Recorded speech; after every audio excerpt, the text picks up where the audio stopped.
always like to come by the ARP display at the SEMA show because they're constantly bringing out new and different applications of hardware, and I can't stress how important this stuff is. Chris, you and I have talked for years about how these cars, like this Pro Touring Camaro you've got here, are able to do more and more on the street, and you can't do that with junk hardware. No, you got to have quality hardware, whether it's holding the brake rotors together, the suspension, the engine. We have hardware for all of that. And a lot of times we see aftermarket parts or replacement parts that the part is nice, but the hardware isn't so great. And I think the guys at Detroit Speed who built this beautiful Camaro, they're wise to it, so there's a lot of their stuff on this car. Yes, they try to use a lot of our off-the-shelf hardware, we sell that in bulk and in 5-packs, and from 1/4 inch to 1/2 inch diameters. Give me some examples of what we found on this car. I mean, from the steering wheel to the suspension. In this car, all the hardware in the engine's ARP 12-point stainless, the brake hat rotors, the caliper mounts, even the stainless steel 12-point drain plug on the oil pan of the LS engine is a high-strength fastener from ARP. And that might be a little overkill, but it sure looks cool too. Yes, it does look great. Yeah. Now, this particular car has, you mentioned off-the-shelf fasteners. Now, you and I have talked in the past about how somebody gets their hands on the right fasteners for what they're building.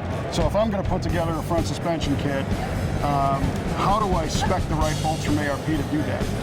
The first thing you do is you want to just look at your stack. How thick is the stack of items you're trying to bolt together? Whether it's a cylinder head, you just measure the height of the column height on the cylinder head and the depth of thread, and we could probably find a fastener off the shelf with it. But the same thing goes with your suspension, your brake hats. If you're just replacing a fastener and the fit is correct, just measure the underhead length of that fastener, go through our catalog, and you'll find something that'll match, but it'll be in a high-strength piece of hardware. Right on.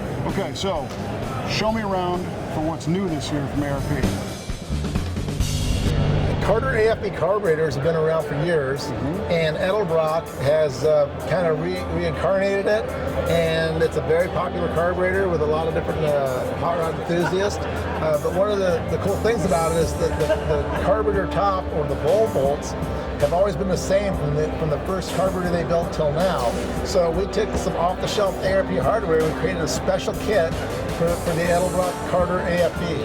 And it's a nice high-strength polished stainless kit, won't rust, won't corrode, and it definitely will bring up the shine on your carburetor. Sure, and I'm seeing some exhaust collector bolt kits here, and I think this is a pretty brilliant idea for a bunch of reasons, but why don't you tell me about it first and I'll see if I was right. Once again, we took hardware that we keep that's been in the ARP catalog for years, and we fashioned it into a kit.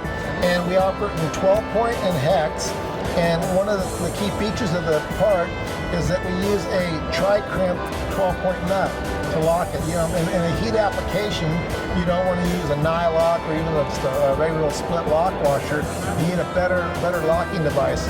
And this is a coated stainless nut with a dry lube film, and it's a tri-crimp, so it's going to keep it nice and tight and also look good. So the cool thing about this is this assembly is finished. You don't need another washer in there. This is what you're going to put together. And it's going to stay tight because that nut isn't round. Correct. It's been tri-crimped. Yes. And the other thing I think is cool about this is whenever you go to pull the motor and you want to loosen the header bolts at the end of the flange, 99% of the time, the frickin' bolt breaks or the nut is jammed because anti-seize, is a wrong heat range. So this is coated so that'll actually come apart. Exactly. You have to worry about the corrosion, and obviously below the car and the conditions that you're driving around. Maybe it's just a road salt, if it's a regular daily driver, or if it's your hot rod has just been sitting there with all those different heat cycles. Sometimes the stuff will lock up and you'll break the fastener. With this dry lube coating, you shouldn't have any issues with that. So in this corner of your display, first of all, my eye was drawn to this billet 671 supercharger. This is serious, but you have some new stuff here. What are we looking at? Yes, in this display here, we're showing the blower pulley kits. For years, people have been putting 671s, 871s on their hot rods, and usually what happens is they'll get the billet shiny case or factory case and they'll polish it, but then when they put the pulleys together, put the cases together, they're going to use a standard Allen bolt or off-the-shelf hardware bolt, and that's not going to look very nice. It's going to rust. So we made up this kit. Once again, it's a 12-point or hex, and available for all the different blower pulley applications. And this is the part that the enthusiast can buy the kit, go home on a Saturday afternoon, bolt the kit in, replace the bolts, and instant gratification. Sure. High strength, shiny stainless faster. And these do see some abuse. Yes, it takes a lot of load to drive these blowers. Yeah. So what I think is neat is that, you know, in the old days it seemed like ARP fasteners were buried down inside the motor doing the dirty work, but now we're seeing them as much of an appearance accessory as a functional piece. Yeah, so we've got the blower, the bearing case for it, all the hardware around the case. We also have our aluminum blower studs and our carburetor studs. So ARP is able to do the dirty work and look good doing it. Yes, you keep it right and tight with ARP. Nice. Where can somebody learn more? Go to arp-bolts.com. You know I'll be there now, keeping it right and tight.